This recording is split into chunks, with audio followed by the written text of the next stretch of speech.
Hello everyone. Today's poem is Wang Feng,君子阳阳, a Wang Wind from the Book of Songs. This poem could be treated as a salute to another poem in Bei Wind, Jian Jian. So basically these two poems was talking the same thing, a huge grand ceremony to their ancestors. And from the timing sequence, the Bei Wind, Jian Xi, should be the first poem of this type. And that's why I'm saying that this poem,君子阳阳, was a salute to that poem in Bei Wind, because the poem in Wang Wind is roughly in the spring and autumn's time, was written in the spring and autumn's time. And the Bei Wind most of the Bei Wind should be written in the West Zhou dynasty. So there are some even hundreds of years of gap between these two poems. And this poem today was normally interpreted as a simple musical, just like a musical party. Someone just play the music, and this music was sort of the 房中乐. 房中, the term 房中 basically refers to the things, affairs of a harem in the back door, in the backyard. So not in most cases it refers to the things, affairs between a couple.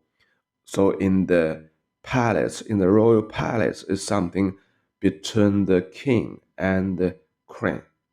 So the music for the king and the queen normally is the music for their played for their dining events, played for their intercourse. So when they have a sort of the intercourse, a music band was playing aside. So later on, there is a type of books, classic books or Asian books, was so-called as 房中术. 房中术 means the skills, the techniques for the indoor affairs. The indoor affairs refers to make love, the intercourse. So very likely this term comes from this poem. But actually, I will tell you this term was a wrong interpretation of this poem. And the 房 here in this poem refers something else. Thus, this poem basically describes the scenario, the sense of a grand ceremony to their ancestors. Okay, let's get to this simple poem. Let's put the focus on some of the key characters. So the characters, as well as by parallel comparing this poem to the Bei Wind, Jian Xi, I make the conclusion that this poem was about a grand ceremony to the ancestors. Okay, the first sentence, 君子阳阳，左直黄，右勺我由房. 君子, the lord, the state lord. Well, in the Wang Wind, the lord is special. They are the king of Zhou, right? But in that time, most of the people take the king of Zhou as a normal lord because he lost the power, he lost the troops. He cannot, nobody obey his order anymore. even he was still so called by everybody as a king. But in the reality, nobody listened to him. And so in this poem, he was so called as Junzi, and but we should know this Junzi is quite different from other state wind. In other state winds, the Junzi was always referring the state lord, but here it's a king. So the king of Zhou was shining bright, or if we compare to the another poem, Jian Jian, Yang Yang, the term may referring to the time. It's the noon time.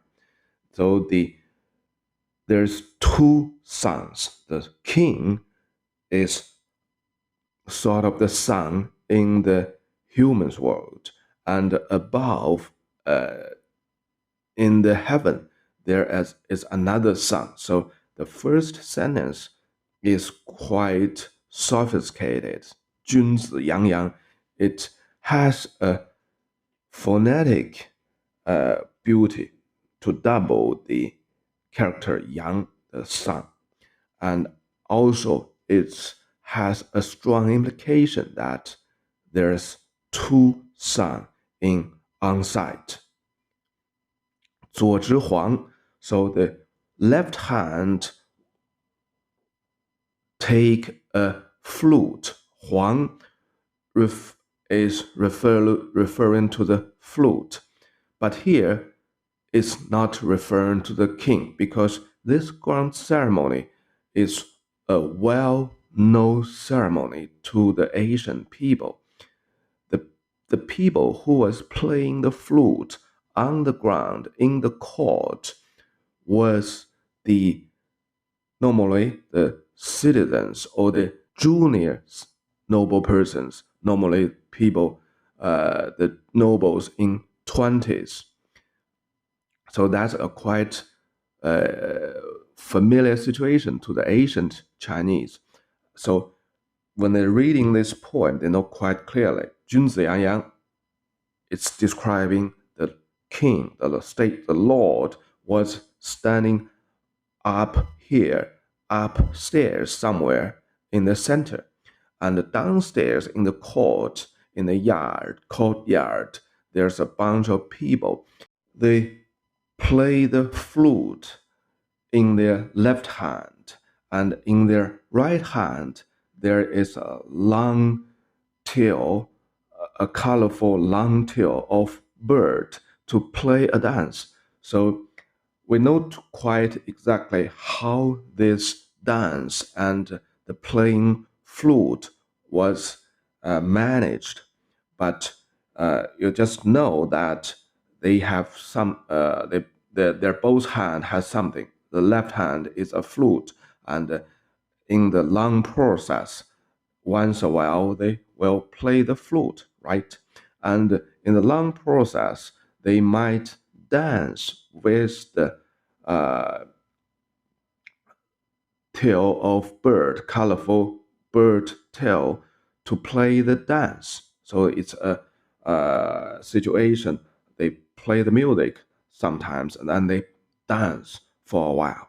So it's a very lovely and happy environment. So the sacrifice, the ceremony to the ancestors basically means two things. First, to communicate. So they will tell something, make a report to their ancestors. And then their ancestor will bless them something with fortunes, with lucks. And there's something real happens. They offer a bunch of sacrifice, the wines, the meat, the food, all kinds of delicious food for their ancestors.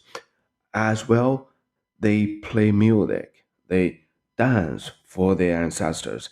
So this part is the music, and the dance part is to entertain their ancestors. So you can see that this ceremony consists of two parts: the physical part to feed their ancestors with food, with wines, and also they want to entertain their ancestors with dance and music. But the dancing and play music is more how to say outstanding, right? The food is quite delicious, but you just say in a situation, the music and the dance will always capture the focal focus of everybody, right? So the poet put his focus on the music and dance as well. Okay, the next sentence, 右少我由房. So be careful, the character you is a loan words, or at that time maybe it's just the same characters, right? You means to protect.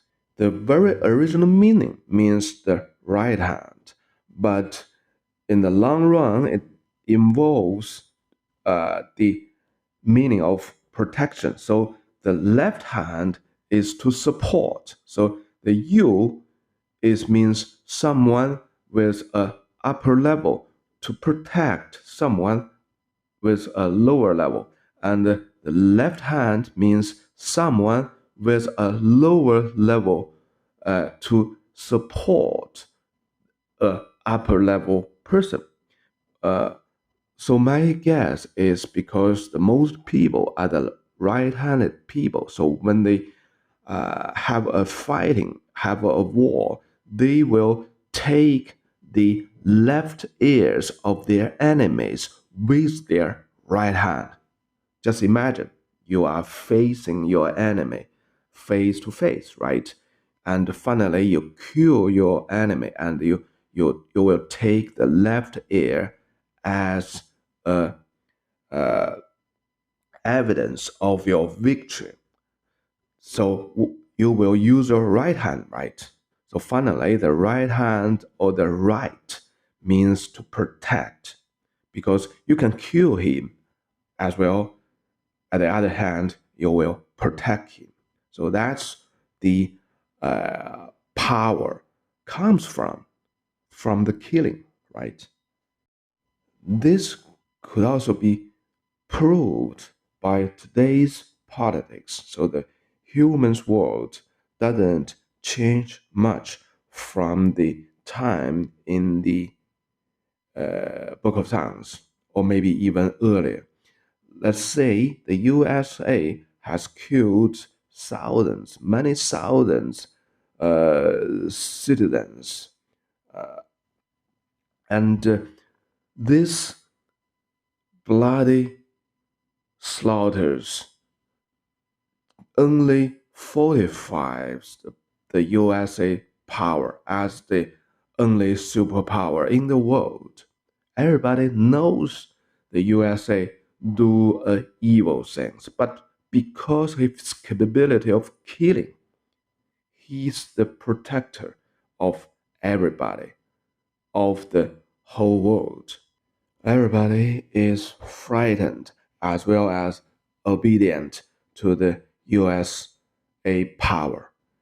Even the power is with a lot of the evil wills and evil behaviors.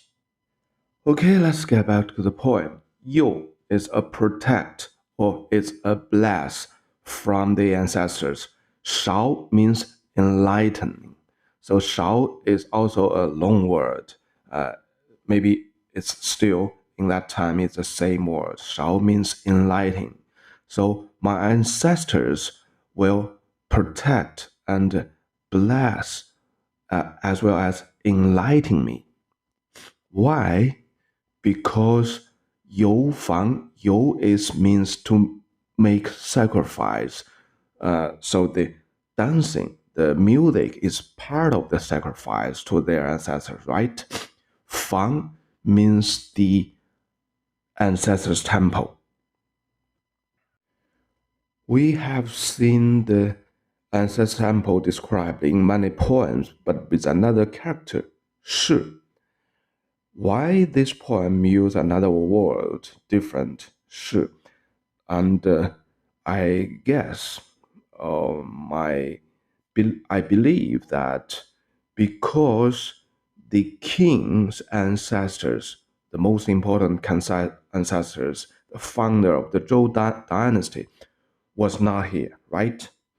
The ancestor temple was, I believe, has been destroyed at the time when they written this poem, and it was relocated at a place some 500 kilometers away, the place around Xi'an city today somewhere, and they are at the location of Luoyang city today, the place of Luoyang city today. So Luoyang city, so it's not the real place where their ancestors was staying. So they said, we have a ancestor rebuild here, but it's in a place so-called Fang.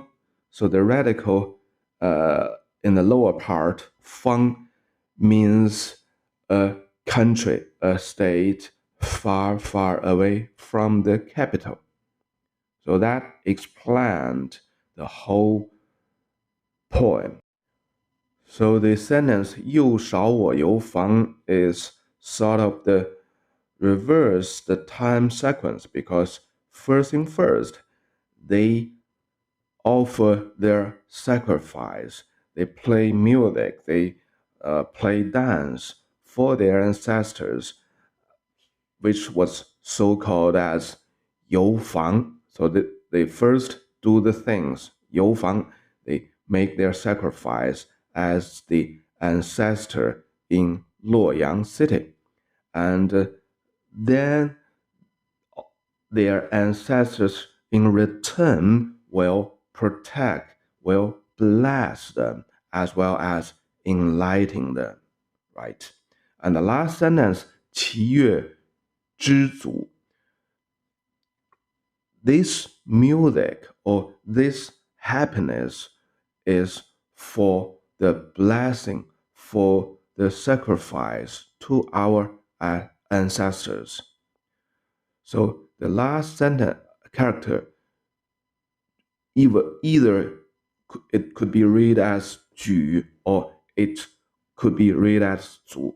Don't read as the normal sound as 且. So 知举 知 refers to the sacrifice to the ancestors underground. So you can see the character 知. The square on the upper part either represents the words, the music, and the two dots under refers to the sound, the language, the words goes to the downside, because the ancestors buried under the earth, right? So that goes to downside. So some characters with 2 or 3 dots go upward at the upper part of a character. Normally, that character refers to a ceremony to the heaven, because the heaven was upside. So the second paragraph basically is almost identical to the first paragraph. We can treat the second paragraph as an intertext to the first paragraph. It's a big intertext, right? 互文. And 君子陶陶, 陶陶 refers to go around and around. So this may be sort of the ceremonies. They go around their tombs of the ancestors. 陶陶 basically means go around. It's first originates from the posilions, because when people would make a posilions, they put a loaf of mud on the flat and make it go around cycles. So 陶陶 finally has the meaning to circle around. 左之岛 we have explained. It's the long, colorful, long tail of a bird. It was used to play the dance. But if we compare the other poem, 简溪, in that poem, it used a very normal term to call the long tail of the bird. 笛. So 笛 is a normal term. Even today, we know 笛 refers to the long bird tail. But in this poem, the character Dao was the only kind in the Book of Songs. So I think the left part tells us very clearly it's a character, means shou. It even refers to the dead, or it also refers to someone with a long, long lives. So this character basically explains itself. The right part refers to the feather, to the long tails, and the left part it refers to this something associated with the dead, with a very, very elder people, right? And 右勺我由敖. Ao refers to the ceremony to the heavens. If we check this character, oracle bone script or metal script, you can see 3 dots go upwards, which means their offering, their entertainment, their words to the heaven go upward. So Ao basically refers to the blessing. No. The sacrifice, the ceremony to the heaven. So 右勺我由敖 means the heaven also bless us. And here it still refers to the ancestors because the Zhou king believes their ancestors was in the heaven with the god. And thus the royal family was part of the god, was part or is a descendant of the god. And that's also explained their ancestors was in the heaven when they died. Okay, that's for this simple poem. So the takeaways for this poem, first thing first, it's a follower of the Bei Wind, Jian Jian. This poem was describing the grand ceremony to their ancestors. The second takeaway is several keywords. The first character, Fang, it's identical to Shi, which refers to the one cabinet of the ancestor temple. But here, Fang, with the lower part radical Fang, it refers that this ancestor temple was not in their capital. It's in a state far away from their real capital. And the second character is Zhi. So Zhi is referring the blessing word, the sacrifice, to something downward. Normally, in that time, it's for the ancestors who was buried in their tomb. And the third thing is a focal point, is 举 or 祖.